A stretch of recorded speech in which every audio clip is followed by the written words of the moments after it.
Dana White's Contender Series Season 9 Week 4 takes place this week. This card is going to be interesting because there's fighters like Timothy Gunn, David Shaboy Mgoyan, Chapolin, Antoine Take Yo Ho, Mandel Nallo. Sorry, I couldn't come up with a funny nickname, but I mean, look at him. He just looks funnily enough, Mandel Nallo. Sammy Silverfish, Theo Von, Cezary Polish name, Jack Condom, John Paul. So without further ado, let's get into the picks. Of course, I would like to recap how we did for Contender Series Week 3. We went 4-5 in picks. Not the worst, not the best. All favorites won on the card. So when all favorites win, you know I'm not going undefeated. I'm picking at least 1 or 2 underdogs, and my dog this card was Damon Wilson. Unfortunately, he gets brutally finished in round 1. As for the bets, you know, not the best. We whiffed on every single bet. Damon Wilson underdog pick gets sniped. Yakyayev by sub gets the KO. Manuel Souza by decision wins round 3 KO.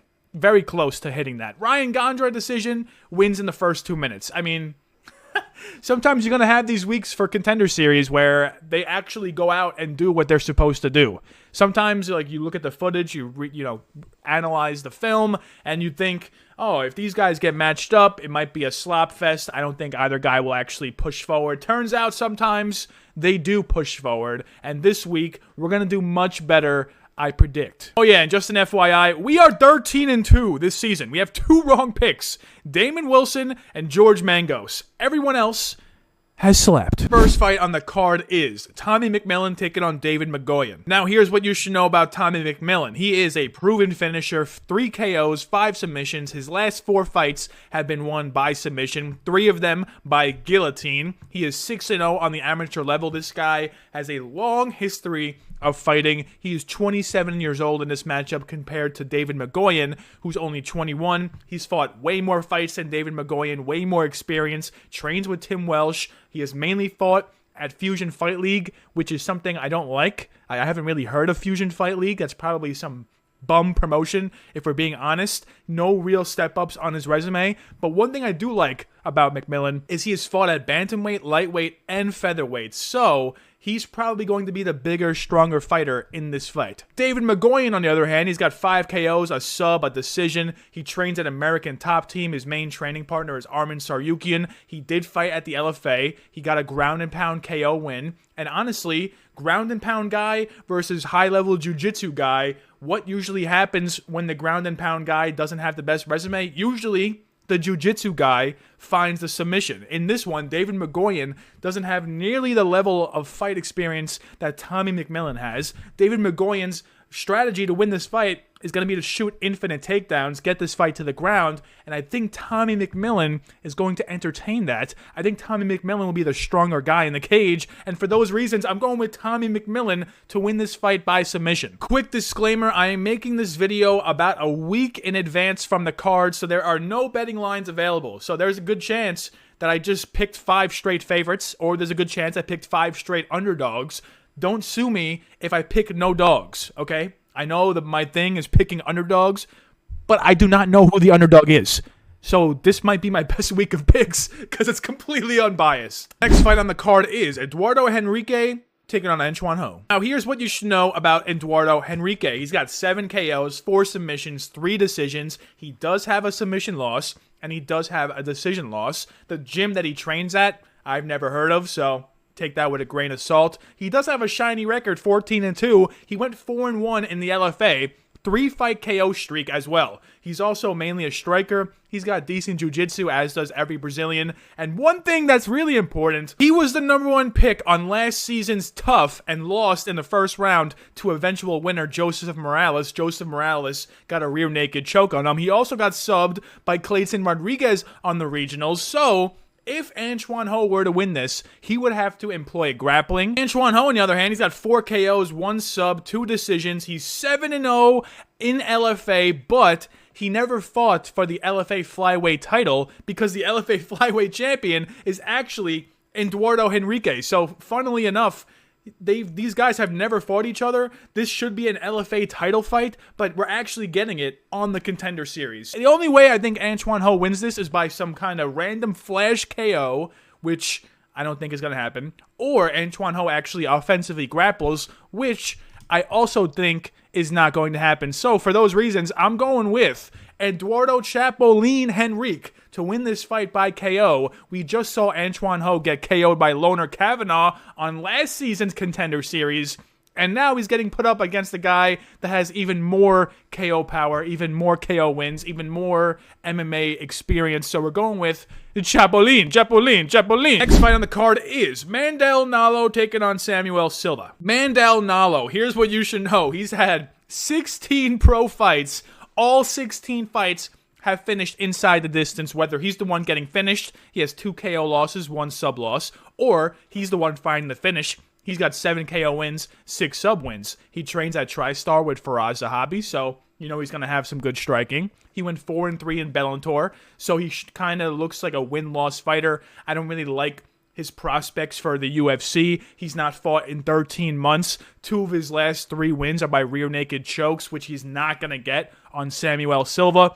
And he's only won 2 fights that entered round 2. That's crazy. Samuel Silva, on the other hand, he trains at Brazilian TKO with Bruno Ferreira. I like that. He's going to be 4 years younger than Mandel Nallo. He has a brighter future. I like that. He does have a tendency to start slow, but he did just win a 5-round decision against the Cage Warriors lightweight champ George Hardwick, and I like that a lot. He also's got 6 KOs, 5 submission wins, 2 decision wins. I don't like that he has 2 KO losses. He could be a little chinny, considering Mandel Nallo's like the Canadian Terrence McKinney, it seems.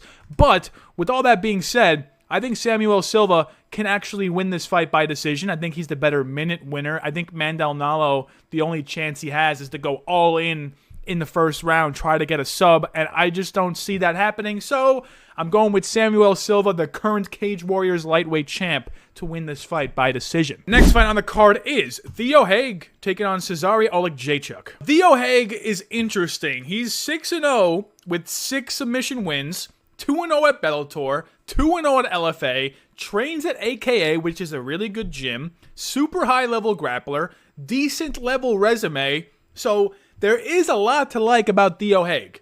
He could just go out there and take down Cezary and win by submission. All 6 of his wins are by sub.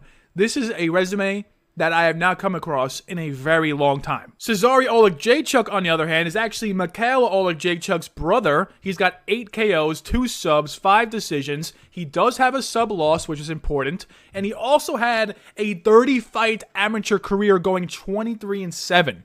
So there's a lot of red flags here. Number 1, super long amateur career. I don't like that. He trains at Ankos MMA Poznan. Never heard of that gym. Makhmad Muradov does train there, but it must be a mid-gym. He's mainly fought at Fight Exclusive Night, a promotion I've never heard of, and he's fought most of his career at welterweight, and this fight is taking place at middleweight. So there's a lot to like about Theo Haig in this matchup specifically. He's got the better people that he's fought in the better promotions. He's going to be the more experienced guy since he's 29 compared to 25. And he only really has one path to victory, which is submission. But with all that being said, I still ever so slightly lean Cezary Oleksiejczuk to win. Because what happens if Theo Haig's takedowns don't work? He does have decent striking. He trains at AKA, but he's never really relied on his striking to win. He always goes for takedowns. So if the takedowns don't work, Cezary can win.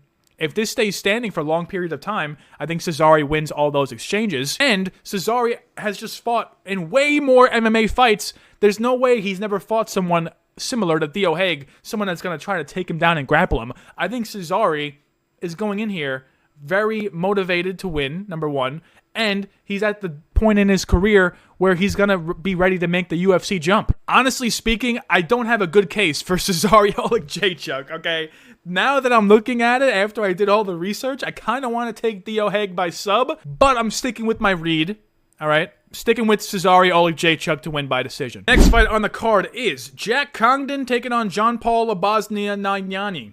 Wow. Now, I do have a long breakdown here, but if I had to guess, I would think that John Paul is going to be like minus 700 in this matchup because Jake Congdon trains at Lakeville MMA, number 1. Never heard of that gym. Number 2, all his fights took place at Cage Titans, and the guys that he was getting put up against were literally mailmen. So not the best either. I also watched his last fight. He looked not good. His cardio is very bad. He's very slow on the feet, and he's only been in 2 fights that have left round 1, in which he lost 1 and won 1. And the one that he won, he was so gassed out. John Paul, on the other hand, his dad trained Renzo Gracie.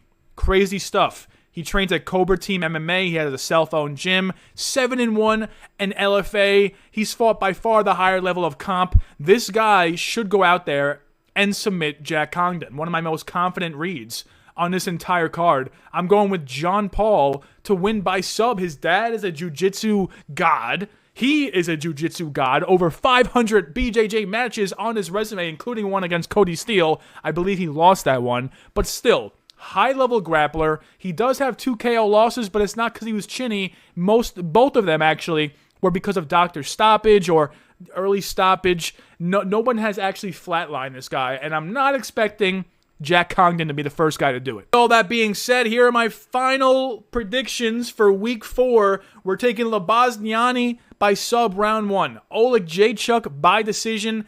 I'm a little questioning that pick. I'm not going to lie. I do like Theo Haig. I want to see what the betting line is there. I would guess Oleksiejczuk is the favorite. I would guess Samuel Silva is the favorite. I would guess Eduardo Henrique is the favorite. And maybe David Mgoyan is the favorite because he's a Russian grappler. But Tommy McMillen has the hype. So I can see myself picking all 5 favorites. It's very interesting because this video is going to drop after the lines came out, so you guys aren't going to trust me and that I didn't make this beforehand. But I do think I picked all favorites. Oleksiejczuk might be an underdog, but we'll see about that.